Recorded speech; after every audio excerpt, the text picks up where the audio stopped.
আসসালামু আলাইকুম ওয়া রাহমাতুল্লাহি ওয়া বারাকাতুহু। সম্মানিত ভিউয়ার্স, ফ্যান ফলোয়ার, দেশে প্রবাসী যারা যেখান থেকে আমার আজকের এই ভিডিও দেখতেছেন, সকলকে জানাচ্ছি প্রাণ ঢালা অভিনন্দন ও শুভেচ্ছা। আশা করি আপনারা সকলেই অনেক বেশি ভালো আছেন। মহান রব্বুল আলামিনের দয়ায় দয়াল নবীজির সদকায় আলহামদুলিল্লাহ আমি ভালো আছি। আপনাদের মাঝে প্রতিনিয়ত আমি সুন্দর সুন্দর হাদিস মোবারকের বর্ণনা নিয়ে উপস্থিত হই।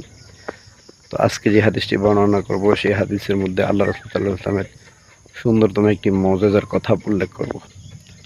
রাসূল আকরাম সাল্লাল্লাহু আলাইহি ওয়াসাল্লামের অগণিত মুজিজা মোবারক রয়েছে, যে মুজিজা মোবারকের বর্ণনা, ঘটনা বা কথাগুলি শুনলে প্রত্যেক মুমিন মুসলমানের ঈমান আল্লাহ তাআলা তরতাজা করে দেবেন, ঈমানকে আরো মজবুত করে দিবেন।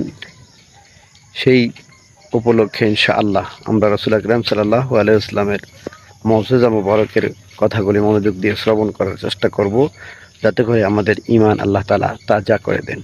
আসুন জেনে নেই আজকের এই হাদিস মোবারকে রাসূল আকরাম সাল্লাল্লাহু আলাইহি ওয়াসাল্লামের কি মুজিজা রয়েছে। অজু একটি পবিত্র জিনিস। পবিত্রতা অর্জন করার জন্য সবচেয়ে উত্তম পন্থা হলো অজু করা। অজু করলেই মানুষ পবিত্রতা অর্জন করতে পারে।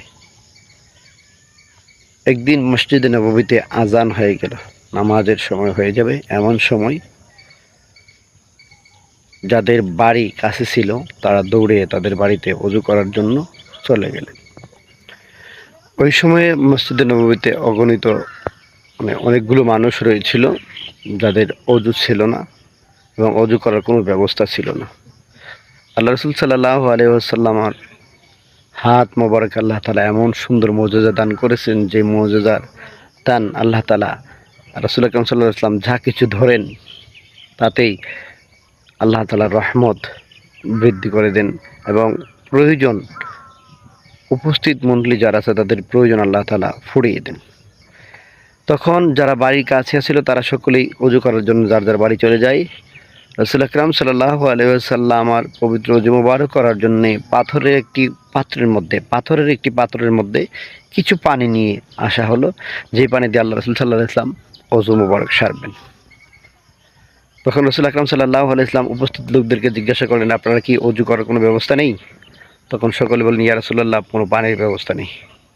এবার আল্লাহ রাসূল সাল্লাল্লাহু আলাইহি ওয়াসাল্লামের জন্য যে পাত্রটা নিয়ে আসা হয়েছে, সেই পাত্রের মধ্যে দুই হাত মোবারক আল্লাহ রাসূল সাল্লাল্লাহু আলাইহি ওয়াসাল্লামের ঢুকাইবার কোনো ব্যবস্থা ছিল না। তখন আল্লাহ রাসূল সাল্লাল্লাহু আলাইহি ওয়াসাল্লাম মুজিজাতান অজু শুরু করে দিলেন।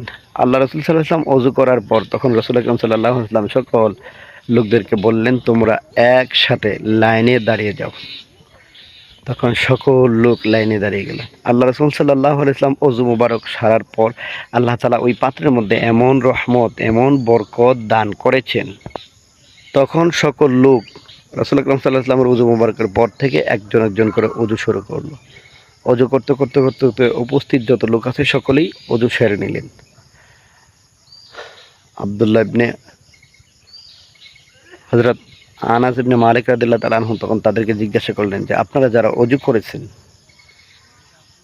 আপনাদের সংখ্যা কত ছিল? তখন তাদের কাছ থেকে জবাব আসে, আমাদের সংখ্যা ছিল ৮০ জন। সুবহানাল্লাহ।